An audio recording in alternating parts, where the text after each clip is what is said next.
تہمینہ کے چلا پڑنے والا تھا۔ اس کی ساس نمونیا کی مریضہ تھی، پانی کا زیادہ کام نہ کر سکتی تھی۔ اپنے طور پر تہمینہ فاخرہ کو فون کر چکی تھی، لیکن فاخرہ تو گھر میں کام نہ کرتی تھی۔ تہمینہ کا چلا گزروانے کا تو وہ سوچ بھی نہیں سکتی تھی۔ اب چارپائیوں کی پیند کون تڑوائے؟ جو تیاری بھیا جی نے اگلے ہفتے پر ٹال رکھی تھی وہ 24 گھنٹوں کے اندر اندر کی۔ اوپر کرایہ دارن کی مدد سے پنجیری بنائی، اخروٹ کی گریوں اور گڑ کی گولی بنائی اور سارا ساز و سامان لے کر تہمینہ کے گھر پہنچے، جو گھر سے زیادہ کوڑے دان لگ رہا تھا۔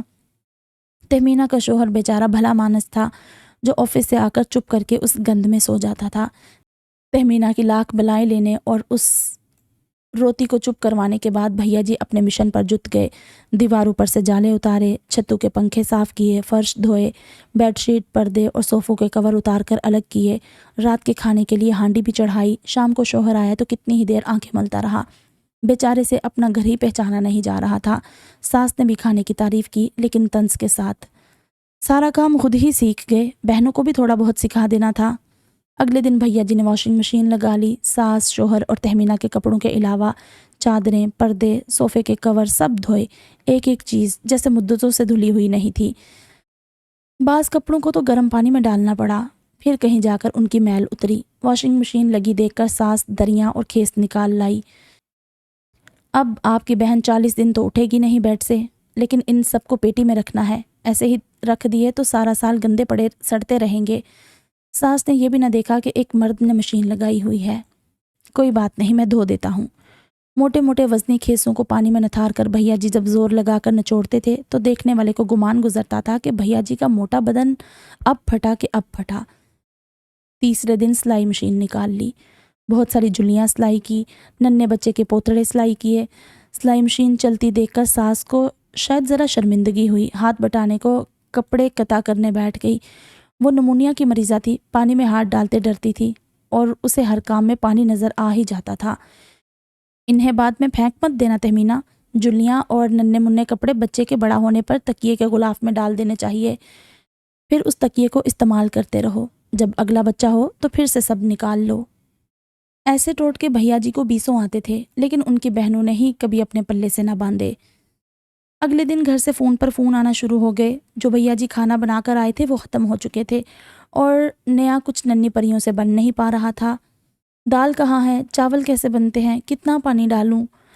ایک تو آگے ہی اس بار کا سیزن نہ لگا تھا، دوسرا ان پریوں نے ہر چیز کا بیڑا غرق کرنے کا پلان بنا لیا تھا۔ گھر پہنچے تو سیر بھر دال 14 اگست پر جھنڈیاں لگانے والی لئی بنی ہوئی تھی۔ چاول اتنے بھائی چارے کے ساتھ پتیلے میں پڑے تھے کہ لگتا تھا کہ اب انہیں کوئی مائی کا لال الگ نہیں کر سکتا۔ شکر کہ وہ پہلے دن کے کھانے کی بسم اللہ پر ہی پہنچ گئے تھے، ورنہ ننھی پریاں بوریوں کی بوریاں ضائع کرنے کو تیار بیٹھی تھی۔ ماتھا پیٹ کر باہر نکلے، نان چنے، نان ٹکی، نان حلیم اور دہی بھلے والے کو پیسے دیے کہ اندر سے جو جو حکم آئے دیتے رہنا، میں آ کر باقی حساب کر دوں گا۔ جلدی جلدی یہاں بھی مشین لگائی، ساری بہنوں کے یونیفارم دھوئے اور ضرورت کے کپڑے نتھارنے کے لیے ہیرا کو آواز لگائی، بھیا جی آپ کو پتہ تو ہے کہ میرے امتحان ہونے والے ہیں۔ ہیرا کچے امتحان کی تیاری بھی پورے جی جان سے کرتی تھی، منہ بسور کر سارے کپڑے خود ہی نتھارے، خود ہی تار پر ڈالے۔ بھیا جی آپ جائیں، سوکھ گئے تو میں اتار لوں گی، کرن احسان کرتے ہوئے بولی تھی۔ اتنے میں تہمینہ کے گھر سے فون آ گیا کہ چاند سا بیٹا پیدا ہوا ہے اور جلدی آ جائیں جناب۔ تہمینہ کے گھر پہنچ کر بھیا جی دوبارہ ماسی بن گئے۔ ایک مہمان آ رہا تھا، ایک جا رہا تھا، سب کو چائے پانی پوچھنا، برتن دھونا، شام کو کھانے پر مہمان فراغت سے آنے والے تھے، ان کے کھانے کی تیاری بھی ساتھ ساتھ ہوتی رہی۔ فاخرہ بھی آئی تھی، بنفس نفیس، جیسے لندن سے اس کی فلائٹ نے ابھی لینڈ کیا ہو۔ شاید اسے اس بات کا ڈر لگا ہوا تھا کہ بھیا جی یا تہمینہ اسے رکنے کے لیے نہ کہہ دے، ارے یہ دینا، وہ پکڑانا۔ کوئی کہہ بھی دیتا تو وہ انگلیوں کی چٹکی سی بنا کر بچے کی چیزوں کو ہاتھ لگاتی، جیسے ننھے بچے نے ہر چیز میں پیشاب کیا ہو۔ شام کو ڈھیر سارے مہمانوں کا کھانا بنا کے غسل خانے میں گئے تو وہاں پر ہی تہمینہ کی شلوار قمیض دھری تھی۔ صرف پکڑ کر جو بیٹھنے لگے تو ساس چلی آئی، ارے یہ آپ کیوں، یہ تو، اور بھیا جی تو پوری عورت تھے۔ ساس نے یہ بھی نہ کہا کہ میں دھو دیتی ہوں، نمونیا کی مریضہ جو تھی پانی میں ہاتھ ڈالتے ڈرتی تھی، پتہ نہیں نہاتی دھوتی کیسے تھی۔ ساس نے تو اچھے بھلے کپڑے نہ دھوئے تھے اور یہ تو پھر زچگی کے وقت کے کپڑے تھے۔ چلو جیسے آپ کی مرضی، کہتے وہ چل دی۔ وہ کیا جانتی تھی کہ بہنوں کے کام کرنے میں بھیا جی کو کتنا سکون ملتا ہے۔ ہفتے بھر میں انہوں نے کتنے ہی کام کیے، لیکن تھکن کی ایک شکن بھی ان کے ماتھے پر نہ آئی۔ سارا دن کی روٹین میں ان کے ذہن میں یہ بھی گڈ مٹ ہو جاتا تھا کہ وہ ناشتہ بنا رہے ہیں یا کھانا، دوپہر کا یا رات کا۔ پھر تہمینہ کے لیے الگ سے پرہیزی کھانا بن رہا تھا، روٹی پر دیسی گھی لگا کر دینا، دیسی انڈوں کا حلوہ، اوپر سے ساتھ کے نت نئے ٹوٹکے۔ یہ گوشت کیوں لے آئے؟ یخنی کے لیے تو چانپ لیتے ہیں۔ بھیا جی آپ بھی نا۔ وہ بوڑھی ساس کے بھی بھیا جی ہو گئے، اتنے برے دن بھی دیکھنے تھے انہوں نے۔ تہمینہ چلنے کے قابل ہوئی، اور جب تک اس نے خود بھیا جی کو کہہ نہیں دیا کہ اب وہ گھر سنبھال لے گی، بھیا جی تب تک وہاں ہی رہے۔ گھر واپسی کے سفر پر ان پر دنوں کی نیند تاری تھی، تھکن ایک دم ہی ان پر سوار ہو چکی تھی۔ سوچا تھا کہ گھر جا کر سکون سے سو جائیں گے، لیکن گھر آنے پر انہیں 6-7 چکر ایک ساتھ آئے تھے۔ انہیں ایسا لگا وہ گھر میں نہیں بلکہ کسی بڑی گندی ٹوکری میں آ گئے ہیں۔ سارے کچن میں مکھیاں بھن بھن کر رہی تھی، بچی کچی چٹنیاں، چنے، دہی بھلے سب برتنوں میں ہی سوکھ چکے تھے۔ آدھے کھائے پکوڑے، ٹکی، نان کے موٹے کنارے سب شو پیس کی طرح سجا ہوا تھا۔ کچن کی الماریوں سے نئے برتن نکال کر انہیں استعمال کر لیا گیا تھا، کیونکہ جو گھر کے استعمال کے برتن تھے وہ گندے ہو چکے تھے اور انہیں دھونا ایک مشکل مرحلہ تھا۔ ہیرا کچھ تو ہاتھ پیر چلا لینے تھے، بھیا جی بھڑک کے بولے تھے۔ اب ایک چھلے کا تھکا ہارا بندہ بھڑکے بھی نہ۔ آگے سے وہی ٹینشن فری معصومیت بھرا فکرہ۔ پتہ نہیں یہ لڑکیاں پریاں شہزادیاں بنتے بنتے اچانک عام لڑکیاں کیسے بن بیٹھی تھی۔ بھیا جی امتحانات، اچھا سوری، میں کل کے پرچے کے بعد کر لوں گی۔ کل؟ اس بار وہ اور بھڑکے۔ کوئی پڑوسن یا اوپر والی کرایہ دارن ہی آ کر کچن کی یہ حالت دیکھ لے تو پھر ان سگڑ بیبیوں کے لیے کیا کوئی رشتہ دکھائے گی؟ ان کا گھر تو ویسے بھی آدھے محلے کی مرہون منت تھا۔ جلتے کڑتے کام مکمل کیا، اتنے میں باہر سے صدائیں آنے لگی۔ نان چنے والے کا 500 بنا تھا، دہی بلے اور آلو ٹکی والے کا بھی ان کی توقع سے کہیں زیادہ بنا تھا، اوپر سے کرارے آلو چنے والا بھی آدم کا۔ تم بھی؟ بھیا جی اتنا ہی کہہ سکے۔ ہاں بس 300۔ غصے میں جلتے بھنتے وہ کمرے میں آئے۔ یہ کس بار رات کو کھلاتی رہی ہو اتنا کھانا؟ تینوں کو جیسے سانپ سونگھ گیا۔ بھیا جی وہ ہماری سہیلیاں بھی آتی تھی، کمبائنڈ سٹڈی کرتے رہے ہیں ہم۔ کمبائنڈ سٹڈی یا کمبائنڈ دعوتیں؟ بھیا جی پھٹنے والے ہوئے۔ اچھا سوری، یہ لے بھیا جی، تھوڑے میرے جوڑے ہوئے ہیں آپ رکھ لیں۔ ننھی کرن نے تکیے کے نیچے سے پیسے نکال کر انہیں تھمانے چاہے تھے۔ اللہ یہ بہنیں اب ان کا کس کس طرح سے امتحان لیں گی؟ اب وہ اپنے سے چھوٹیوں سے ان کے جوڑے ہوئے پیسے لیں گے؟ تم رکھو میں دے دیتا ہوں، لیکن آگے سے دھیان رکھنا۔ آنے والے دنوں میں بھیا جی تہمینہ کے بچے کو دینے کے لیے چیزوں کی تیاری کرنے لگے۔ کمبل، رضائی سیٹ، سویٹر، جوڑے، جھولا اور نہ جانے کیا کیا۔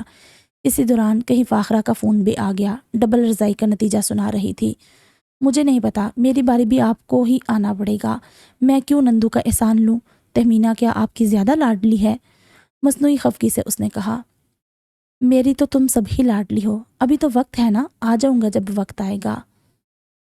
اسی طرح بہنوں کے چھلے کٹواتے، ان کے بچوں کی سالگرہ کرتے، ہیرا کے جہیز، اس کے لیے آئے رشتے دیکھتے دکھاتے، پھر اس کی شادی میں کتنا بہت سا وقت گزر گیا۔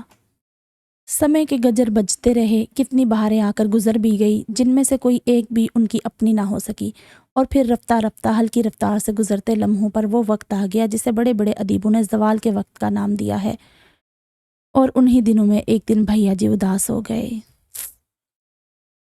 وہ ایک بہت ہی حبس زدہ دن تھا۔ شام میں نہا دھو کر بھیا جی شیشے میں اپنے آپ کو دیکھ کر مسکراتے ہوئے کنگھی کر رہے تھے، جب انہیں اپنے بالوں میں کہیں ایک آدھ بال سفید نظر آیا تھا۔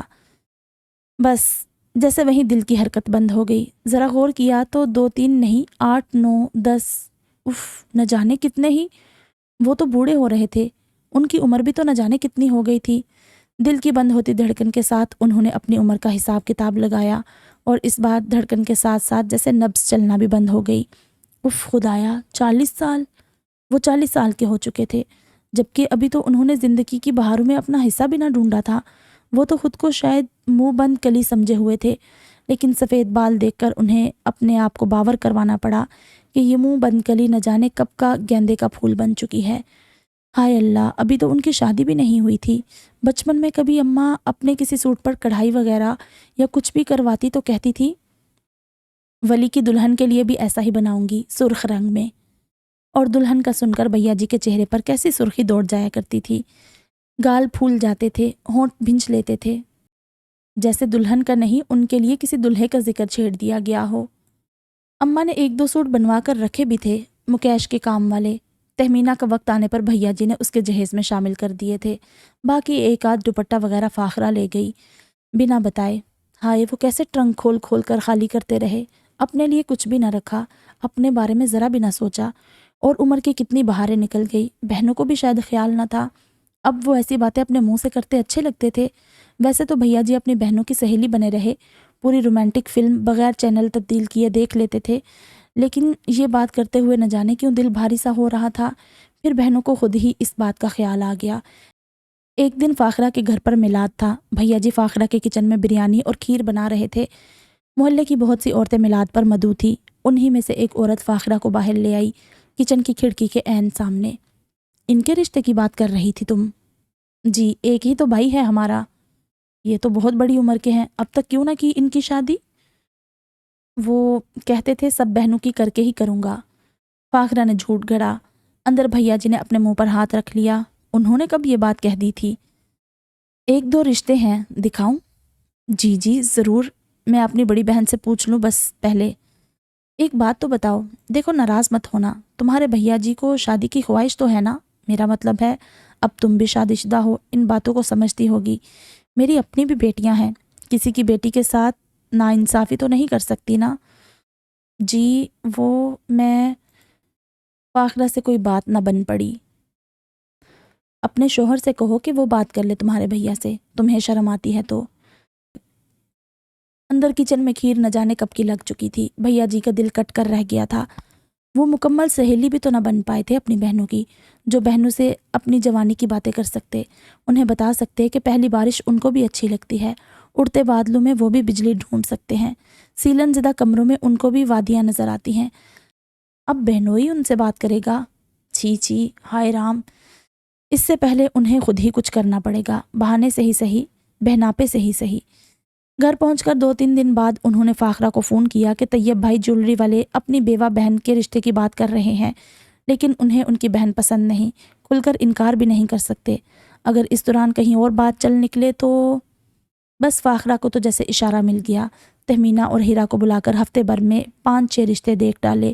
2 بیوہ تھی، ایک طلاق یافتہ 2 بچوں کے ساتھ، ایک ان کو ذرا لچی لچی سی لگی۔ مہینہ معاملہ اٹکا رہا۔ ابھی بھیا جی نے کرن اور سعدیہ کی شادی بھی کرنی ہے، کوئی ایسی ویسی آ گئی تو اپنے پچھلوں کو ہی بھرتی رہے گی۔ ہر رشتہ دیکھنے سے پہلے اور بعد میں تہمینہ کا یہی تکیہ کلام ہوتا تھا، سائیں بابا کافی سیانہ ہو گیا تھا۔ ہاں اور نہیں تو کیا، کسی خرانٹ نے ہی گھر پر قبضہ کر لیا تو سمجھو گیا گھر ہاتھ سے، ہمیں بھی پھر کہاں گھسنے دے گی۔ یہ ہیرا تھی جو اپنی نندو کے آنے پر کمرے سے ہی باہر نہیں نکلتی تھی یا میں کے آنے کی تیاری کر لیتی تھی۔ کرائے کی رقم پر بھی خود ہی قابض رہے گی۔ میں تو کرن اور سعدیہ کی شادی کے انتظار میں ہوں۔ دونوں کی شادی کے فوراً بعد کرائے کے حصے کی بات کروں گی بھیا جی سے۔ اس مہنگائی میں پوری کرنے کے لیے 100 جتن کرنے پڑتے ہیں۔ فاخرہ کی تو کبھی پوری نہیں پڑنے والی تھی۔ کئی مہینے یہ سلسلہ چلتا رہا۔ تینوں جس گھر میں جاتی ٹھس ٹھسا کر واپس آ جاتی، اور پھر ہر اچھے اور نئے رشتے میں زبردستی نقص نکال کر اسے رد کر دیا جاتا۔ ایسے میں کرن کے دماغ میں ذرا عقل نے گنجائش بنائی، کیونکہ وہ آج کل ڈرامے بہت دیکھ رہی تھی، تو اسے سب معلوم تھا کہ ایسا ہو جائے تو ویسا ہوتا ہے، اور ویسا ہو تو ایسا ہونا لازمی ہو جاتا ہے۔ تم تینوں پاگل ہو گئی ہو، فضول میں اس سلسلے کو بڑھا رہی ہو۔ لے دے کے کسی سے بھی کروا دو بھیا جی کی شادی، ابھی تو بھیا جی جوان ہیں، خود ہی کھانا وانا بنا لیتے ہیں۔ سوچو بوڑھے ہو گئے تو، بیمار پڑ گئے تو، کیا اولڈ ہوم بھیج دو گی؟ 5 بہنوں کے گھر پر ہی پڑے رہیں گے نا، بیوی ہرافہ ہو خرانٹ ہو، کھانا تو دے ہی دیا کرے گی نا۔ بات بہت زیادہ پتے کی تھی، تینوں کی سمجھ میں بھی آ گئی۔ یوں 2-1 رشتوں کو پاس کر کے بھیا جی کو دلہن بنا کر لڑکی والوں کے آگے پیش کر دیا گیا، لیکن یہاں پہنچتے پہنچتے بات اس کالے توے کی مانند ہو گئی تھی جو پک پک کر اپنے اوپر نہ جانے کتنی پرتیں چڑھا لیتا ہے اور اصل کہیں گم ہو کر رہ جاتا ہے۔ بھیا جی کے اوپر بھی ان کی 5 بہنوں کی پرتیں چڑھ چکی تھی اور اصل بھیا جی کوشش کے باوجود بھی باہر نکل نہیں پا رہے تھے۔ ہر گھر کی عادتیں اور دستور کچھ اور ہوتے ہیں۔ ان عادتوں کے عادی گھر کے مکینوں کو اندازہ بھی نہیں ہوتا کہ وہ کون کون سے غلط رواجوں کے ساتھ رہ رہے ہیں جو باہر کی دنیا میں مقدوم ہو چکے ہیں۔ بعض لڑکی والے تو چائے پینے کے بعد بھی روادار نہ ہوئے اور چند ایک تو باتیں بھی سنا گئے۔ پہلا میاں چرس پیتا تھا، بڑی مشکل سے جان چھڑائی تھی اس سے بہن۔ اس کا مطلب یہ تو نہیں کہ دوسری بار بھی کنویں میں دھکیل دیں۔ صرف 35 سے اوپر ہوئی ہے ہماری بیٹی، اتنا بوجھ نہیں بنی کہ کسی ہیجڑے کو سونپ دیں۔ بہنوں نے اپنا سر پکڑ لیا۔ انہیں تو اندازہ ہی نہیں تھا کہ انہیں یہ جواب بھی سننا پڑیں گے۔ وہ تو سمجھ رہی تھی کہ جس لڑکی کو وہ ہاں کریں گی بھیا جی کی شادی وہاں ہی ہوگی۔ انہیں اندازہ نہیں تھا کہ کوئی انہیں بھی انکار کر سکتا ہے۔ آئے دن بھیا جی کے گھر رہنے سے اپنے اپنے گھروں کا بھی حرج ہو رہا تھا۔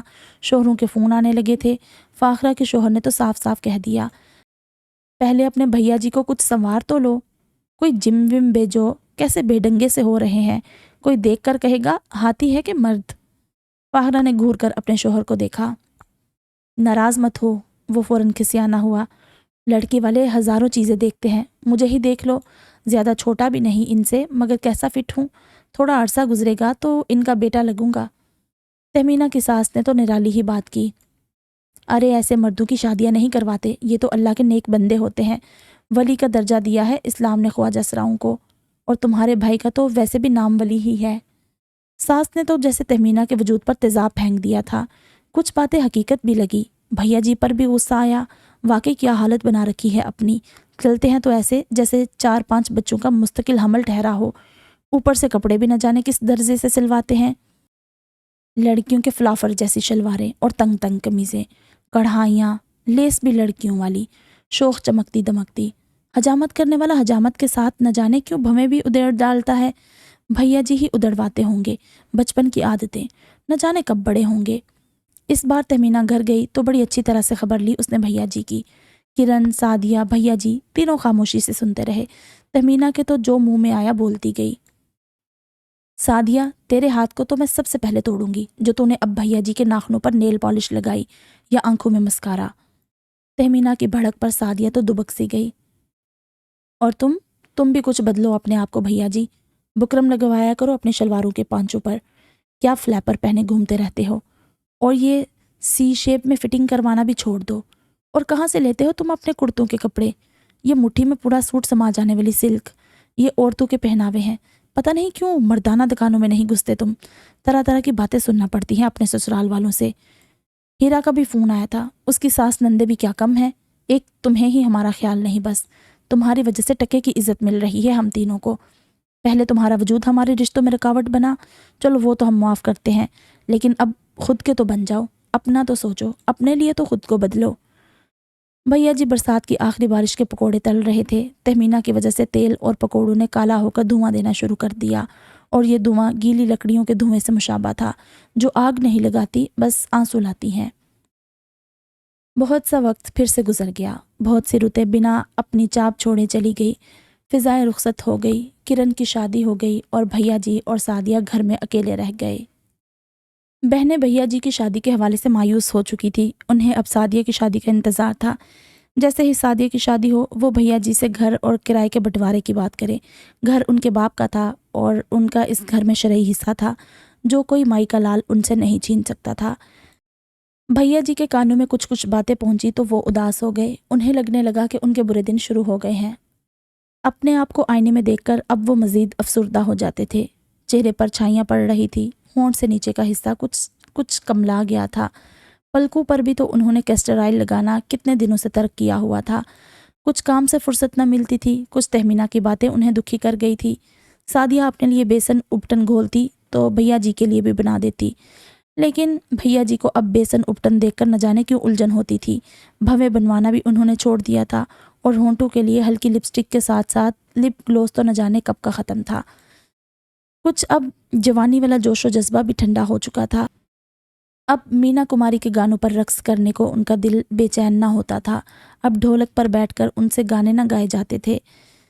کھانا ایک ہی وقت میں پکا کر 2-3 دن چلا لیا جاتا تھا، سعدیہ سے کچھ نہ بن پڑتا تو باہر سے منگوا لیا جاتا۔ جلد ہی ان کا ارادہ تھا کہ اڈے کا کام بھی گھر سے اٹھوا دیں گے،